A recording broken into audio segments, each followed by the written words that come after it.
요즘에 여러분들 모두가 언론을 보시면서 많은 생각을 하시게 될 텐데요. 어떤 느낌이 드십니까?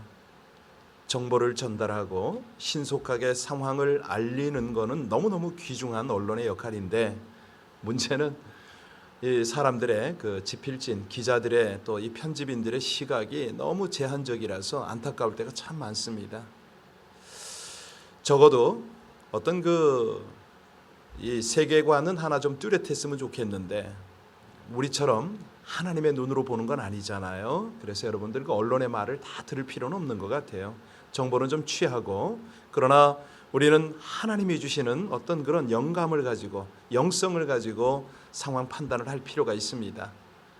이 코로나를 대처하는 많은 언론들의 이 시각을 보면은 어떤 때는 너무너무 안타까워요. 벌써 2주 전의 이야기들을 가지고 얼마나 또 호들갑을 떨고 이랬다 저랬다 하는 그런 모습을 보면 참 안타깝습니다. 우리 같이 기도할 때요, 우리 모든 그리스도인들, 교회, 성도들은 하나님이 주시는 그런 시각, 그런 어떤 생각을 가지고 이 시대를 통찰하며 하나님이 인도하시는 그 길을 가게 해달라고 기도하고요. 우리 언론들의 모든 사람들은 정말 적어도 이런 하나님의 마음을 헤아리려고 하나님의 뜻을 살피며 이 세상에 보도도 하고 전달도 하고 이런 어떤 그런 역할들이 될 수 있도록 우리 합심으로 함께 간절히 주님 앞에 기도 올리겠습니다. 우리 하나님, 귀하고 감사하신 아버지 하나님, 하나님의 경륜, 하나님의 섭리는 신명막측해서 인생들이 어찌 다 알 수가 있겠습니까? 하나님이여, 간절히 원할 때 먼저는 모든 성도들, 모든 그리스도인들이, 모든 교회들이 한결같이 하나님의 마음, 하나님의 눈, 하나님의 뜻을 살피며 이 땅을 모든 상황들을 분별하게 하여 주옵소서. 특별히 참 이 땅에 많은 언론들이 있습니다. 방송이고 신문이고 모든 뉴스 미디어들이 한결같이 정말 객관성을 유지할 수 있도록, 그래서 바른 것들을 판단하고 바르게 전할 수 있도록 아버지 하나님께 정말 모든 인생들이 자신들을 돌아보며 우리 하나님의 뜻과 경륜과 섭리를 살피며 살아갈 수 있도록 은혜 주시기를 간절히 원합니다. 아버지 하나님, 참으로 유한한 인생들이 어쩌자고 우리 하나님의 영역을 그렇게 함부로 훼손하는지, 참으로 주님의 모든 하나님의 경륜, 하나님의 섭리 앞에 우리 모두가 회개할 것뿐이지만은, 그러나 우리 하나님께서 우리에게 지각을 주셨고 우리 모두에게 은혜의 말씀을 주셨습니다. 그 길을 잘 따르게 하여 주옵소서. 분별하며 민감하게 반응하게 하여 주시옵소서. 감사와 존귀와 찬송을 드리며 우리 주 예수님 이름으로 감사하며 기도하옵나이다. 아멘. 로마서 11장 25절입니다. 로마서 말씀 11장 25절에서 36절까지입니다. 25절부터 36절까지 합독하시겠습니다. 형제들아, 너희가 스스로 지혜 있다 하면서 이 신비를 너희가 모르기를 내가 원하지 아니하노니, 이 신비는 이방인의 충만한 수가 들어오기까지 이스라엘의 더러는 우둔하게 된 것이라. 그리하여 온 이스라엘이 구원을 받으리라 기록된 바, 구원자가 시온에서 오사 야곱에게서 경건하지 않은 것을 돌이키시겠고, 내가 그들의 죄를 없이 할 때에 그들에게 이루어질 내 언약이 이것이라 함과 같으니라. 복음으로 하면 그들이 너희로 말미암아 원수된 자요, 택하심으로 하면 조상들로 말미암아 사랑을 입은 자라. 하나님의 은사와 부르시면은 후회하심이 없느니라. 너희가 전에는 하나님께 순종하지 아니하더니 이스라엘이 순종하지 아니하므로 이제 긍휼을 입었는지라. 이와 같이 이 사람이 순종하지 아니하니 이는 너희에게 베푸시는 긍휼로 이제 그들도 긍휼을 얻게 하려 하심이라. 하나님이 모든 사람을 순종하지 아니하는 가운데 가두어 두심은 모든 사람에게 긍휼을 베풀려 하심이로다. 깊도다 하나님의 지혜와 지식의 풍성함이여 그의 판단은 헤아리지 못할 것이며 그의 길은 찾지 못할 것이로다. 누가 주의 마음을 알았느냐? 누가 그의 모사가 되었느냐? 누가 주께 먼저 드려서 갚으심을 받았? 이는 만물이 주에게서 나오고 주로 말미암고 주에게로 돌아감이라. 그에게 영광이 세세히 있을지어다. 아멘. 우리가 로마서 1장부터 쭉 지금 11장까지를 한번 중간 점검을 해야 되는데요. 자, 하나님의 구원 역사에 대해서 우리는 쭉 가르침을 받았습니다. 바울 사도는 이제 11장에서 이걸 마무리하고 있거든요. 한마디로 하나님의 주권과 그 주권을 실현해 가시는 놀라운 하나님의 지식, 지혜, 이거를 다루고 있습니다. 이거를 너무 신묘막측하기 때문에, 너무 신비하기 때문에 로마에 있는 성도들에게 꼭 이거 알아야 된다고, 모르면 안 된다고 아주 저의 전심을 쏟아놓는 것이 오늘 25절입니다. 우리 25절 우리 바울의 마음으로 같이 읽겠습니다. 형제들아 너희가 스스로 지혜 있다 하면서 이 신비를 너희가 모르기를 내가 원하지 아니하노니 이 신비는 이방인의 충만한 수가 들어오기까지 이스라엘의 더러는 우둔하게 된 것이라. 신비라고 하죠. 신비. 자, 이거는 사실은 사도 바울도 깨닫지 못했더랬어요. 그러다가 이거를 딱 깨닫고 나니까 너무 놀라운 거예요. 그 신비가 뭐죠? 하나님의 구원 계획입니다. 그러면 이 구원 계획이 뭡니까? 하나님께서 마지막 때에 이방인들도 유대인과 함께 하나님의 백성에 포함시킨다, 이 의미였거든요. 자, 먼저는 이스라엘 백성들을 당신의 백성으로 택하시고 그들이 불순종하니까 이방인에게 복음이 전해지게 하셨고, 하나님께서는 이방인에게 베푸는 긍휼 때문에 유대인들이 쉬게 하게 되었다. 마침내 그들도 복음으로 돌아오게 된다. 이것이 이제 바울 사도가 깨달은 거잖아요. 너무 신비롭다는 거죠. 여러분 25절 하반절에 보세요. 이 신비는 이방인의 충만한 수가 들어오기까지 이스라엘이 더러는 우둔하게 된 것이라. 이제 이 부분 때문에 많은 해석이 있습니다. 도대체 이방인의 충만한 수가 몇 명이냐? 그때는 언제냐? 그래서 이걸 가지고 2단들이 또 3단들이 얼마나 각각의 해석을 하는지 모릅니다. 다양한 견해가 있습니다. 그런데 확실한 대답이 뭐죠? 그 이방인의 숫자와 때는 누구만 안다? 그렇죠. 하나님만 안다. 이것이야말로 마지막 날을 위해서 신비로 남겨두어야 하는 겁니다. 그렇게만 해석을 하면 돼요. 그런데 이제 여기 바울이 분명히 하고자 하는 게 있어요. 그게 뭐죠? 이방인의 충만한 수가 들어오기까지는 하나님의 구원 사역이 계속되고 있다. 그때까지 일부 유대인들은 우둔하게 되어서 여전히 복음을 받아들이지 않고 있을 것이다. 이거는 이제 분명히 하는 거죠. 자, 이방인의 충만한 수가 들어오기까지 유대인들 중에는 더러는 우둔하게 된 것이라. 여기서 강조하는 게 뭐죠? 유대인들이 복음을 받아들이지 않고 부분적이며 한시적으로 그렇게 살아가는 사람들이 있다는 거죠. 달리 말하면 사도 바울은 궁극적으로는 유대인들이 예수 그리스도를 믿고 그의 구원의 복음을 받아들인다, 구원에 이를 것이다, 여기에 대한 확실한 믿음이 있습니다. 소망을 가지고 있습니다. 자, 26절 봅니다. 26절 같이 읽겠습니다. 그리하여 온 이스라엘이 구원을 받으리라 기록된 바 구원자가 시온에서 오사 야곱에게서 경건하지 않은 것을 돌이키시겠다. 27절까지 보겠습니다. 27절입니다. 내가 그들의 죄를 없이 할 때 그들에게 이루어질 내 언약이 이것이라 함과 같으니라. 여기 구원자가 시온에서 온다. 누구죠? 예수 그리스도. 그분이 오신다. 그리고 야곱에게서 경건하지 않은 것을 돌이키시겠고 했는데 이건 뭡니까? 야곱은 누굽니까? 이스라엘이잖아요. 이스라엘에게서 경건치 않은 것, 곧 예수 그리스도와 오직 그를 믿음으로 구원 얻는 복음을 받아들이지 않는 불신앙, 이걸 가리키는 겁니다. 연결이 되십니까? 그렇게 이해하라는 거예요. 그리고 유대인들의 그 믿음을 보시고 하나님께서는 그들의 죄를 용서하시면 그때 비로소 이스라엘에 대한 하나님의 언약이 이루어질 것이다. 사도 바울이 그걸 말하고 있는 거예요. 여기 다시 한번 잘 보세요. 구원자가 시온에서 오사 야곱에게서 경건하지 않은 것을 돌이키시겠고 내가 그들의 죄를 없이 할 때에 그들에게 이루어질 내 언약이 이것이라. 이거를 바울은 어떻게 이해했습니까? 이방인의 구원도 회복될 이스라엘도 모두 하나님의 주권에 있다.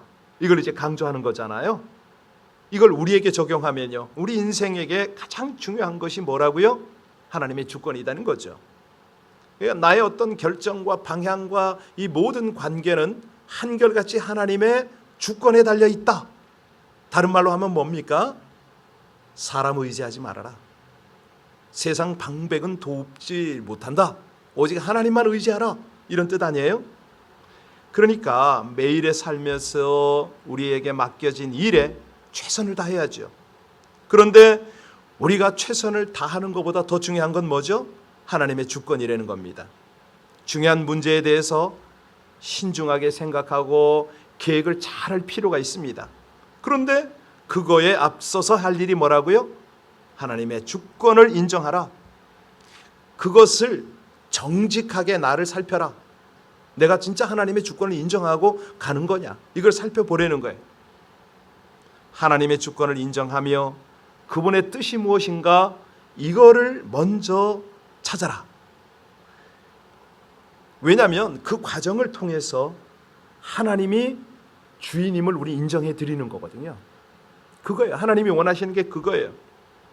하나님의 주권 안에서 모든 것이 선하게 이루어지는을 저는 믿습니다 하고 철저히 계획하고 충성되게 실행하려는 거죠.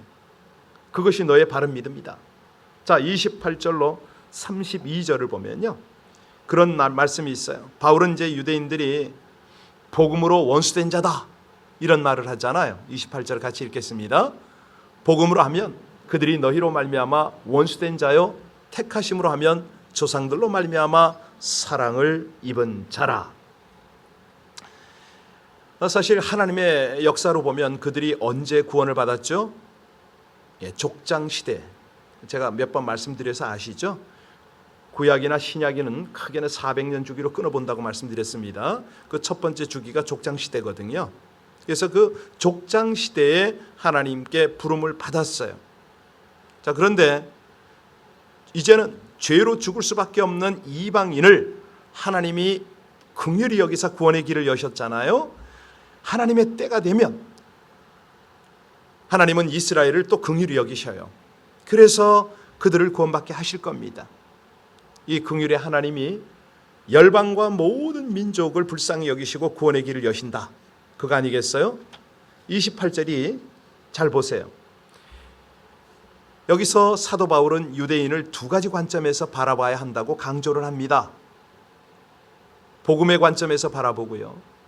자, 그러면 복음을 받아들인 이방인들은 하나님과 화해가 주어졌어요. 복음을 받아들이지 않은 유대인은요, 하나님과 원수 관계에 있어요. 그래서 지금 본문에서는 뭐라고 표현했습니까? 복음으로 하면 그들이 너희로 말미암아 원수된 자다, 이렇게 표현을 하는 거죠. 그래서 이 성경을 볼 때 참 관점이 중요해요.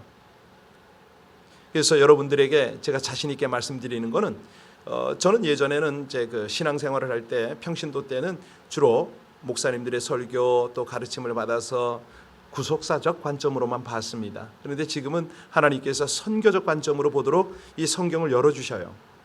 이 두 가지가 다 이제 나타나거든요. 오늘 본문이 바로 그런 겁니다. 여기 보면은 택하심을 받은 백성의 관점에서 본다면 유대인들은 여전히 하나님의 사랑을 입은 자여야 합니다. 왜? 하나님은 아브라함과 관계, 계약을 맺으셨잖아요. 그리고 이삭과 야곱을 통해서 거듭거듭 확인하셨습니다. 창세기 12장 거기 2절 3절 이렇게 쭉 보면 그 관점이 나오잖아요. 이 언약의 조상들 때문에 이스라엘 백성들은 하나님의 택하신 백성이 되었고 하나님의 특별한 사랑을 받는 민족인 겁니다. 그래서 오늘 본문에 보니까 택하심으로 하면 조상들로 말미암아 사랑을 입은 자다. 28절에 그 표현이 있죠? 바로 그 뜻입니다. 하나님의 변함없으신 하나님, 그 언약, 신실하신 하나님, 그러기 때문에 이스라엘을 당신의 백성으로 부르심으로는 돌이킬 수가 없습니다. 특별한 은사를 주는 거죠. 29절 볼까요? 그 말씀이거든요. 바로 29절 같이 봉독합니다. 은사와 부르시면은 후회하심이 없으시니라. 여러분 그 은사가 여기서는 어떤 것을 의미하죠? 은사가 몇 가지가 있다고 말씀드렸잖아요. 근데 요즘에는 이제 새로 오신 분들이 많아서 이걸 다시 다 말씀을 드려야 되는데, 은사는 로마서 12장에 7가지 은사가 나오고, 고린도 전서죠. 거기도 보면 한 9가지 은사가 나오고, 에베소서에 나오고, 베드로서에 나오고 그렇게 나옵니다. 은사가 다 군이 있어요. 그런데 이제 은사마다 다 특징이 또 있는 겁니다. 여기서 보면은 29절에서 말하는 하나님의 은사는 뭐냐면 로마서 9장으로 연결을 해야 됩니다. 그 사도 바울이 거기서 뭐라고 그랬냐면, 그들은 이스라엘 사람이라 그들에게 양자됨과 영광과 언약들과 율법을 세우신 것과 예배와 약속들이 있고, 조상들로 그것들의 육신으로 말하면 그리스도가 그들에게 나셨다, 이런 표현이 있어요. 근데 그 이제 거기 강조점이 뭐냐면 양자, 영광, 언약, 율법들 이런 것들이 나오는데, 이것이 다 뭐냐? 한결같이 하나님의 은사다. 사도 바울은 이제 그렇게 판단을 한 거예요. 그래서 이 은사, 하나님의 부르심, 하나님이 영광스럽게 하고 하나님께서 양자 삼으시고 언약을 주시고 이런 은사들에는 후회하심이 없다, 돌이키지 않는다, 이 뜻이죠. 그래서 좀 이게 이제 이쪽으로 가면 이제 복잡해지니까 그만 가도록 하겠습니다. 여하튼간에 중요한 것은 유대인들을 여기서 하나님이 시기나게 하는 방법 중에 하나가 이방인을 구원하시는 거라고 그랬잖아요. 다시 이방인들로 인해서 유대인을 구원하는 것, 이 계획 때문에 그랬다는 거죠. 이 하나님의 감추어진 구원의 계획을 30절로 32절에 말씀합니다. 30절부터 32절까지 같이 갑니다. 너희가 전에는 하나님께 순종하지 아니하더니 이스라엘이 순종하지 아니하므로 이제 긍휼을 입었는지라. 이와 같이 이 사람들이 순종하지 아니하니 이는 너희에게 베푸시는 긍휼로 이제 그들도 긍휼을 얻게 하려 하심이라.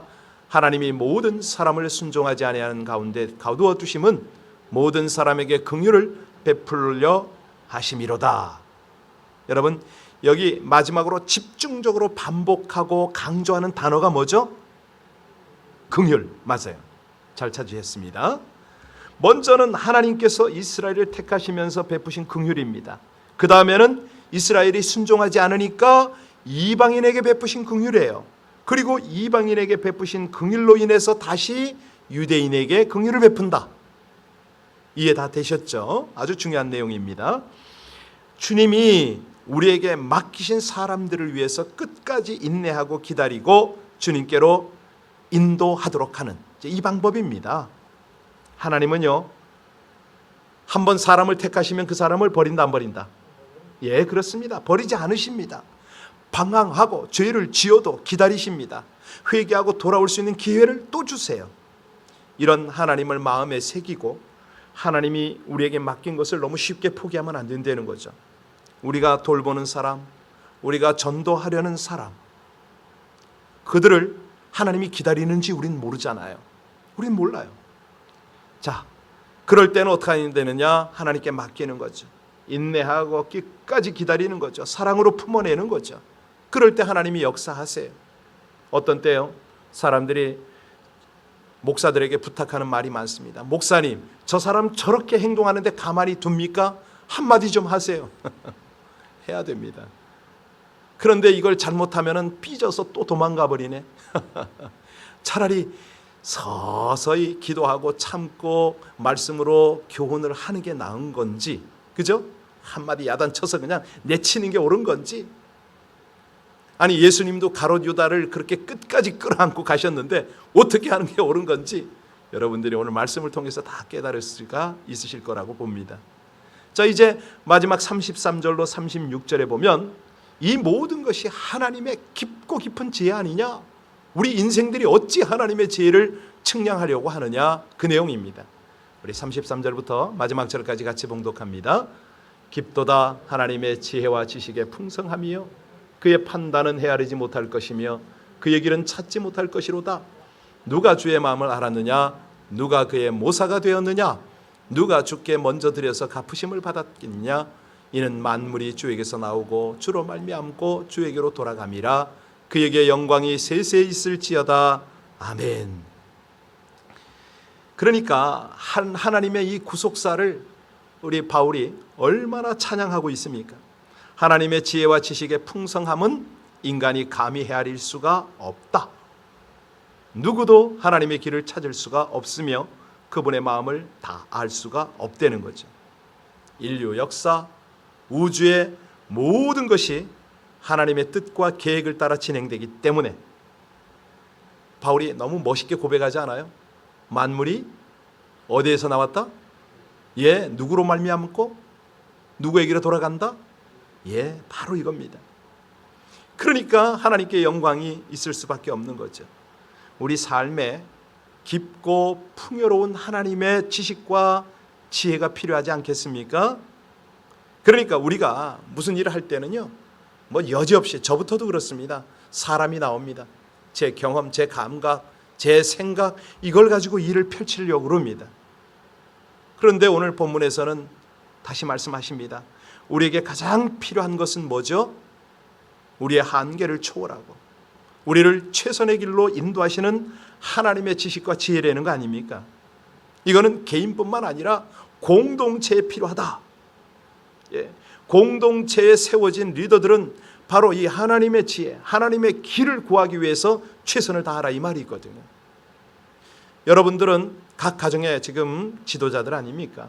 각 가정에 지금 가장들이고 가장 중요한 어머니의 역할을 합니다.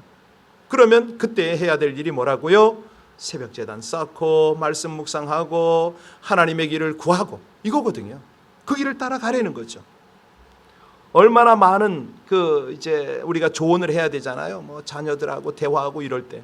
그래서 그때는요, 가능하면 말씀을 통해서 터득한 지혜, 설교를 통해서 깨달은 지혜, 이런 것들을 가지고 나눠야 됩니다.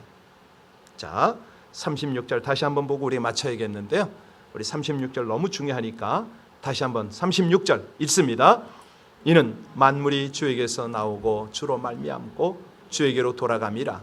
그에게 영광이 세세 있을지어다. 아멘. 혹시 영어 성경 가지고 계십니까? 보시면은요, 뭐라고 되어 있냐면 주에게서, from him, 하나님이 만물의 근원이라는 거예요. 세상을 만드셨다는 거죠. 모든 피조물은 하나님으로부터 왔다. 복음도 구원도 모든 지혜도 하나님의 것이다 이 말 아닙니까? 주로 말미암고 through 힘이잖아요. 이 세상에 하나님의 주권적 섭리가 없을 수가 없다. 그 섭리 하에서 움직인다. 주님, 복음도 주님에게서 오고 구원도 예수 그리스도로 말미암아 주어졌다. 그리고 세 번째는 to 힘입니다. 그분에게로 간다는 거예요. 아무리 잘난 척하고 아무리 돈이 있고 아무리 똑똑한 척 해봐야 결국은 그분의 심판 앞으로 간다. 뭐 이 뜻이거든요. 만물은 주님께로 돌아간다. 믿는 사람은 주님께서 예비하신 하늘나라로 갈 거고 불신자는요, 주님이 준비하신 영원히 꺼지지 않는 불못으로 돌아갈 것이다. 이게 결론이거든요. 여러분, 우리가 오늘 이 본문을 통해서 알 수 있는 게 뭡니까? 예, 하나님의 지혜, 만물의 생성과 발전과 종국을 하나님의 주권으로 이끄신다 이 말 아닙니까? 여러분, 인생들이 얼마나 고민을 많이 합니까? 자기가 어디서 왔는지, 왜 사는지, 어디로 가는지 인생들이 다 몰라요. 그런데 하나님은 우리에게 이걸 분명히 알게 하시잖아요. 이거 하나만 해도 얼마나 큰 은혜입니까? 우리 36절 다시 한번 읽는데요, 만물을 뭐라고 바꾸냐면 여러분의 이름으로 바꾸시기 바랍니다. 자, 다시 읽습니다. 시작. 김대주는 주에게서 나오고 주로 말미암고 주로 돌아감이라. 그에게 영광이 세세 있을지어다. 아멘. 아멘입니까? 아멘입니까? 기도하시겠습니다. 놀라운 지식과 지혜로 주권을 펼치시는 하나님, 모든 계획과 뜻을 헤아릴 수 없는 지혜로 만물을 이끌어 주시니 찬양받기에 합당하심을 고백합니다. 저희가 공동체로 더불어 항상 영적으로 자만하지 않고 겸손할 수 있기를 간구합니다. 하나님의 뜻을 이해할 수 없는 상황에서도 하나님의 주권을 겸손하게 인정하며 소망을 가지고 살기 원하오니 깊고 풍요로운 하나님의 지식과 지혜를 덧입게 하여 주시옵소서. 구원의 은혜를 베푸시고 저희의 한계를 초월하여 최선의 길로 인도하시는 하나님의 지식과 지혜를 사모합니다. 매 순간 광활한 우주의 질서와 저희와 공동체를 주장하시는 측량할 수 없는 지식과 지혜로 온전히 충만하게 하여 주옵소서. 오늘도 하나님의 지식과 지혜 안에서 승리하는 삶으로 주께 영광 돌리기를 간구할 때에 예수님 이름으로 기도하옵나이다. 아멘. 여러분, 카톡에 간 기도문을 그대로 읽었습니다. 이 카톡문으로 한 번 더 기도하시고요. 또 많은 분에게 이걸 나누어 주시면 참 좋겠습니다. 이 새벽 기도의 자리에 돌아올 분들 빨리빨리 오셔야 되겠죠? 오늘 아침에 오실 분들 오시니까 너무 감사하고 든든합니다. 우리 충용 형제 무릎 아팠는데 나와서 음향을 딱 봐주니까 이게 약간 좀 마이크가 느껴집니다. 시원하게 나갈 때가 있고 답답할 때가 있는데요. 에어컨을 틀고 선풍기를 틀면 답답해지거든요. 앉아있는 자체가 안심이 돼요. 너무 감사하고요. 어제 어떤 분하고 통화를 했는데 그러더라고요. 목사님, 새벽기도 사람 많이 안 나오나 보죠? 왜요? 그랬더니 소리가 안 들린대요. 여러분들의 소리가. 그래서 아니 그 소리까지 다 들어가냐고 제가 속으로. 그러니까 이게 보이진 않아도 여러분들이 계실 자리에 계신 그 자체가 하나님께는 영광이고 이 온라인으로 예배 드리는 분한테는 굉장히 힘이 되나 봅니다. 예, 우리 다들 돌아오라고 어서 돌아오라고 이 아침 우리 함께 기도해야 되겠습니다. 하나님의 지혜 아래, 하나님의 그 놀라운 지식과 구원과 축복과 은혜 아래 돌아올 사람은 다 돌아오게 우리 이 아침에 함께 기도하고요. 특별히 위정자들, 어려운 시기에 저들이 하나님 앞에 돌아와 하나님의 지혜를 구하고 하나님의 지식을 따라야 되지 않겠습니까? 저는 오늘 아침에 어떤 분한테 저 시진핑이가 불쌍하다고 그랬거든요. 저렇게 하나님의 진노 속에 살아가면서도 깨닫지를 못하니 얼마나 불쌍합니까? 김정은이가 그렇게 불쌍합니다. 우리 같이 함께 저들의 불쌍함을 하나님이 긍휼히 여겨주시고 하나님을 만나도록 중보해 주시고 더 많은 심령이 주께 돌아오도록 우리 합심으로 간절히 주님 앞에 기도 올리겠습니다. 아버지 하나님, 하나님의 은혜입니다. 주의 은혜입니다. 오늘도 하나님의 뜻을 알아가며 하나님의 경륜과 섭리 속에서 우리가 기도할 수 있음이 하나님의 은혜입니다. 주님 찬양합니다. 감사합니다. 우리로 먼저 주 앞에 나와 예배하며 기도하게 하심을 감사드리고 이 아침에 거룩한 부담을 가지고 중보하며 기도하기를 원합니다. 오늘도 하나님의 전을 사모하는 영혼들을 보내시옵소서. 아버지 하나님, 참 온라인 예배 많이 하면 빠지는 모습을 보면 너무 안타깝습니다. 저들도 주의